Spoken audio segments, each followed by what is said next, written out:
Hello student, HD महाविद्यालय lecture में आज का जो टॉपिक है वो है कक्षा कक्ष में समावेशी प्रथाएं। तो आइए समझते हैं कक्षा कक्ष क्या है। आप पहले से जानते होंगे कक्षा जहां पर हम पढ़ते हैं, लेकिन आज इसकी बात क्यों हो रही है? आज इसकी बात इसलिए हो रही है कि हम समावेशी शिक्षा की बात कर रहे हैं और समावेशी बालकों की बात कर रहे हैं, और कहीं ना कहीं हम अपनी पुरानी यादों को भी भूल गए हैं। तो आइए उसको तरोताजा करते हैं। कक्षा कक्ष एक ऐसी प्रणाली है जो समाज द्वारा संस्थापित संस्था है, जिसमें छात्रों को नियंत्रित करके समय नियमानुसार एक उपयुक्त शिक्षक के द्वारा उसमें शिक्षण प्रशिक्षण का कार्य होता है। उसे हम कक्षा कक्ष कहते हैं। लेकिन समावेशी में उसका क्या रोल है, आइए समझते हैं। समावेशी में कक्षा कक्ष तात्पर्य है कि जहां पर विभिन्न प्रकार के विकलांग बच्चों और सामान्य बच्चों को एक साथ रखकर कक्षा में शिक्षण प्रशिक्षण का कार्यक्रम किया जाता है, उसको हम कक्षा कक्ष समावेशी प्रथाओं के अंतर्गत लाते हैं। अब इस कक्षा की बात इसलिए हो रही है क्योंकि कहीं ना कहीं इन कक्षाओं में वह बच्चे उपेक्षित रह जाते हैं जो कहीं ना कहीं किसी प्रकार की विकलांगता से ग्रस्त होते हैं। तो आइए समझते हैं कि इसमें क्या है। तो सबसे पहले हेडिंग आएगी आपकी शिक्षा के मुद्दे। शिक्षा के मुद्दे, शिक्षा के मुद्दे क्या है? तो सबसे पहला पॉइंट आएगा शिक्षकों का अभाव।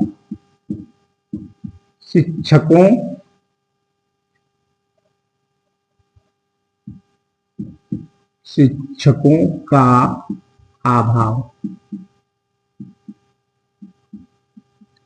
तो यहां पर शिक्षकों के अभाव से क्या तात्पर्य है, यह समझने का विषय है। कहने का तात्पर्य है कि सामान्य बच्चों को पढ़ाने के तो शिक्षक मिल जाते हैं, पर स्पेशल चाइल्ड जो होते हैं, जो विशेष विद्यार्थी होते हैं, विशेष बच्चे होते हैं, उनको अनुभव रहित शिक्षक नहीं मिल पाते। यानी कि विशेष बच्चों के लिए शिक्षक का अभाव। क्योंकि जो शिक्षक होता है वो सामान्य बच्चों को आसानी से पढ़ा लेता है, लेकिन विशेष बच्चों को जब समय आता है तो कहीं ना कहीं हेजिटेशन होता है, या अनुभव की कमी होती है, या उसमें झुंझलाहट आ जाती है। इस वजह से हम कह सकते हैं कि शिक्षकों का अभाव होता है। दूसरा पॉइंट आएंगे गंभीर छात्रों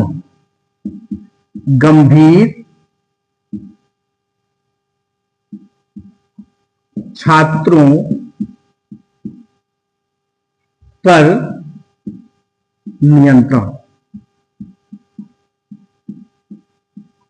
गंभीर छात्रों से नियंत्रण से तात्पर्य यहां पर यह है कि जो बच्चे समावेशित हैं या किसी प्रकार से विकलांग हैं, या सुनने में असमर्थ हैं, चलने फिरने में असमर्थ हैं, उनकी अधिगम क्षमता कम है, तो कहीं ना कहीं उनमें इन प्रकार की कमियां पाई जाती हैं जिससे वो ठीक प्रकार से शिक्षित नहीं हो पाते। क्योंकि जो टीचर होता है, जो शिक्षक होता है, वो ठीक प्रकार से उनको नियंत्रित नहीं कर पाता। तो इस वजह से इनमें शिक्षा का अभाव होता है। इसीलिए कक्षा कक्ष की बात इसीलिए की गई यहां पर कि कक्षा कक्ष वो विषय है या वो स्थान है जहां पर बच्चों को उनके भावी जीवन के लिए बनाया जाता है, उनका विकास किया जाता है। लेकिन ये कक्षा कक्ष वो भी है जहां पर भावी जीवन को बिगाड़ा भी जा सकता है, क्योंकि अगर हम उनके ऊपर ध्यान नहीं देंगे तो उनका भविष्य विकास की ओर नहीं जाएगा और कहीं ना कहीं उनका भविष्य बिगड़ सकता है। इसीलिए कक्षा कक्ष वेरी इंपॉर्टेंट पार्ट है एक बच्चे के लिए।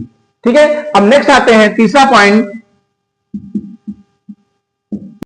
शिक्षकों की कमी। यहां पर कमी से क्या तात्पर्य है? तो शिक्षकों की कमी से तात्पर्य है जो स्पेशल नीड्स वाले बच्चे होते हैं उनके लिए कम से कम दो, एक कक्षा में कम से कम दो शिक्षक होने चाहिए। दो शिक्षक होने चाहिए, पर इसका अभाव होता है। और जब इसका अभाव होता है तो कहीं ना कहीं जो क्लास है, जो कक्षा कक्ष है, वो ठीक प्रकार से नियंत्रित नहीं हो पाता है। और चौथा पॉइंट आएगा करुणामय कक्षा व्यवस्था। करुणामय कक्षा व्यवस्था, इसको ये भी कह सकते हैं या एक पॉइंट ये भी दे सकते हैं इसमें, या संवेगों का प्रभाव। तो जो करुणामय और संवेग ये एक ही चीज है, यानी जब किसी के साथ हम करुणामय ठीक ढंग से बात करेंगे, अपने संवेगों पर नियंत्रित रखेंगे, उसके संवेगों को पहचानेंगे, उन बच्चों का तिरस्कार नहीं करेंगे, तो ये कक्षा कक्ष ठीक प्रकार से चलायमान होता है। यानी जो स्पेशल चिल्ड्रन हैं उनके संवेगों को प्रभावित नहीं करना है, हमें अपनी तरफ से एक करुणामय बनाना है। यानी जो सामान्य बच्चे हैं, कहीं ना कहीं जो हम जब समावेशी कक्षा की बात करते हैं और वहां पर सामान्य और असामान्य, असामान्य यानी जो विशेष या विकलांग बच्चे हैं, उनको कहीं ना कहीं जो सामान्य बच्चे हैं इस तरह से तिरस्कृत करते हैं, तिरस्कार करते हैं, और जब तिरस्कार करते हैं तो शिक्षा से कहीं ना कहीं वो हट जाते हैं, जहां पर अपव्यय और अवरोधन की स्थिति उत्पन्न हो जाती है। या तो बच्चे पढ़ते नहीं है संवेगों के कारण क्योंकि उनको तिरस्कार किया जाता है, या फिर विद्यालय किसी कारण से वो छोड़ देते हैं। तो जब विद्यालय को छोड़ देते हैं तो कहीं ना कहीं उनके अंदर कुंठा आ जाती है और वो मुख्य धारा से वंचित रह जाते हैं, और जब मुख्य धारा से वंचित रह जाएंगे तो कहीं ना कहीं शिक्षा नहीं मिल पाती। इसलिए इस कक्षा कक्ष की बात इसीलिए की गई है कि इसको बनाए रखने के लिए इन सब चीजों का समावेश करना पड़ता है। और पांचवा पॉइंट आएगा माता पिता के साथ संवाद। माता पिता के संवाद यानी कक्षा कक्ष में बच्चों को लाना। आप इसको इतना इजी मत समझिए। जब हम स्पेशल चिल्ड्रन की बात करते हैं, जब विशेष बच्चों की बात करते हैं, तो उनको विद्यालय तक लाना बड़ा ही टिपिकल कठिन कार्य होता है। क्यों?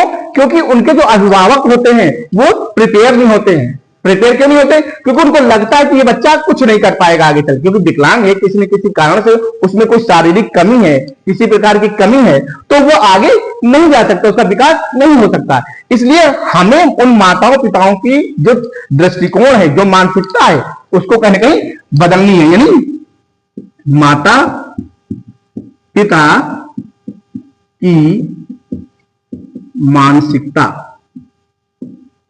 मानसिकता को बदलना पड़ेगा।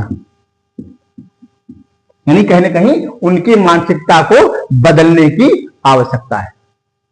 आई समझ में? अब इससे क्लियर हो गया होगा कि हम कक्षा कक्ष की बात क्यों कर रहे हैं, क्योंकि ये वेरी इंपॉर्टेंट है।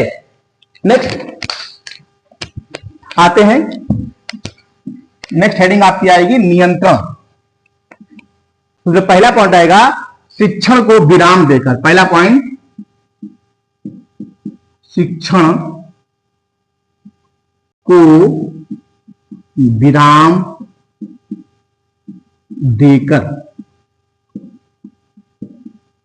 शिक्षण को विराम देकर अर्थात जब हम समावेशी कक्षा की बात करते हैं तो उनमें से बहुत से बच्चे ऐसे होते हैं जो हम एक साथ अगर पढ़ाना शुरू करें तो 40 मिनट या 30 मिनट की कक्षा को वो ठीक प्रकार से नहीं पढ़ पाते। इसलिए हमें विराम देकर पढ़ाना पड़ता है। और उसका कारण क्या है कि कहीं ना कहीं वो मानसिक रूप से प्रिपेयर नहीं होते हैं, मानसिक मंदता के शिकार होते हैं, मानसिक अधिगम के शिकार होते हैं। तो इस वजह से जो क्लास होती है, जो शिक्षण पद्धति है, उसको रुक रुक कर और सभी बच्चों के पास जाकर हमें देखना होगा, तभी मेरी कक्षा कक्ष नियंत्रित हो सकता है। और ये सबको देखने की बात हो रही है, यानी सबको हम तभी देख सकते हैं जब विराम देकर सारे बच्चों को जाएं और चेक करें उनकी कॉपी में या पढ़ते समय कुछ सब बच्चे ठीक प्रकार से ध्यान दे रहे हैं कि नहीं दे रहे हैं। दूसरा पॉइंट आएगा बैठने का स्थान परिवर्तन। बैठने का स्थान परिवर्तन। तो बैठने का स्थान परिवर्तन से तात्पर्य है कि जो बच्चे क्लास के अंदर बैठ रहे हैं उनको हमें देखना है कि प्रॉपर रूप से वो बैठते हैं कि नहीं बैठते हैं। और दूसरा ये भी देखना है कि जब बच्चे एक साथ कई दिनों से बैठने लगते हैं तो आपस में बातचीत करने लगते हैं। तो बातचीत जो करते हैं इस वजह से भी हमें उनका स्थान परिवर्तित करना है। दूसरा पॉइंट क्या आएगा कि अलग अलग जब बच्चों का स्थान परिवर्तित करेंगे तो सारे बच्चों के विषय में सब बच्चे एक दूसरे के बारे में जान सकते हैं और सबसे अंतःक्रिया कर सकते हैं। अंतःक्रिया कर सकते हैं। तो जब अंतःक्रिया करेंगे तो कहीं ना कहीं एक दूसरे को जानने का प्रयास करेंगे, और जब एक दूसरे को जानने का प्रयास करेंगे तो इससे कहीं ना कहीं कक्षा जो है एक तरह से नियंत्रित होगी। और तीसरा पॉइंट आपका आएगा शारीरिक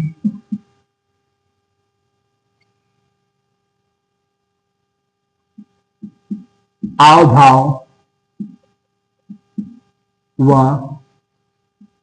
मुद्रा या संकेत का प्रयोग, अर्थात कि शारीरिक हाव-भाव, मुद्रा या संकेत का प्रयोग शिक्षक को करना चाहिए। जरूरी नहीं कि अगर कोई बच्चा नियंत्रित नहीं हो रहा है तो उसको हम मतलब डंडे से या किसी तरह से मतलब मारपीट के ये चीजों से हमें दूर रहकर हमें हाव-भाव यानी इसको सांकेतिक तरह से यानी एक तरह से ऐसी मुद्रा बनानी चाहिए कि बच्चा समझे कि हम कोई गलती कर रहे हैं और हमको डांटा जा रहा है, हमको कहा जा रहा है कि मतलब हम ठीक तरह से कक्षा को बैठे या कक्षा में ठीक से रहकर शिक्षा पद्धति को ग्रहण करें। तो इसलिए शारीरिक हाव-भाव का प्रयोग समय समय पर करते रहना चाहिए। और चौथा पॉइंट आपका आएगा उदाहरण के माध्यम से शिक्षण। उदाहरण के माध्यम से शिक्षा देने की बात इसलिए हो रही है कि जो स्पेशल चाइल्ड जो होते हैं उनको कहीं ना कहीं जब हम एग्जाम्पल सेट करते हैं तो कहीं ना कहीं वो चीजें ज्यादा अच्छे से उनको समझ में आती है और आगे तक उनके दिमाग में बनी रहती है, क्योंकि वो जो बच्चे होते हैं उनको पढ़ने लिखने में तो उतना मन नहीं लगता जितना कि हाव भाव किसी काम को करना, किसी काम का जब एग्जाम्पल सेट करते हैं तो उनको ज्यादा अच्छे से समझ आता है। यानी उदाहरण के माध्यम से हम शिक्षण पद्धति को देख सकते हैं और करना भी चाहिए। और लास्ट पॉइंट आपका आएगा शिक्षक को पीछे बैठकर नियंत्रण करना। यानी कभी कभी क्लास में क्या होता है, जब क्लास में आप कोई चीज दे देते हैं या कोई चीजों को आप रीडिंग कराते हैं तो आप पीछे चले जाएंगे। जब पीछे चले जाएंगे तो आप देखेंगे कि कौन से छात्र नियंत्रित रूप से बैठे हैं या कौन से छात्र नहीं बैठे ठीक से। तो हम पीछे बैठकर भी अवलोकन कर सकते हैं कि कौन से छात्र ठीक प्रकार से शिक्षण पद्धति को ग्रहण कर रहे हैं या नहीं कर रहे हैं। इस प्रकार से भी कक्षा को हम नियंत्रित कर सकते हैं। क्लियर है? ठीक है। तो इससे स्पष्ट होता है, एक बार फिर मैं बताता हूं कि कक्षा कक्ष वह व्यवस्थित प्रक्रिया है जहां पर एक साथ सभी छात्रों को जो सामान्य है जो असामान्य है उनको रखकर एक नियमावली, एक पाठ्यक्रम के अनुसार एक उचित शिक्षक के माध्यम से शिक्षण प्रशिक्षण का कार्य दिया जाता है। उसे हम कक्षा कक्ष कहते हैं। क्लियर है? आज कितना ही, नेक्स्ट क्लास में फिर भी। धन्यवाद।